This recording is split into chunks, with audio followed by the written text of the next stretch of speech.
proteksyon ng inyong mga emosyon, especially, well, physically, kasi kaakibat na yan eh. Kapag na-stress tayo, di ba?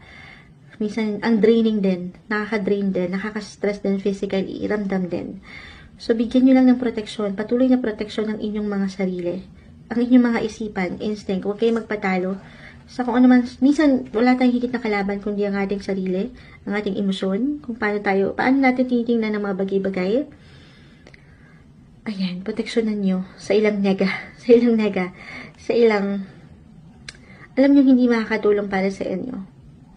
Huwag na kayo maglaan dyan ng energy kasi baka yan pa yung maging hindrance para hindi pumasok ang swerte ngayong 2024. Okay, so yan, I know, naging malalim, naging hindi maarok yung reading natin para sa inyo, Capricorn. Pero hopefully, kahit paano, ay naiwan natin, naiparating natin kung nasaan ba ang inyong luck this year.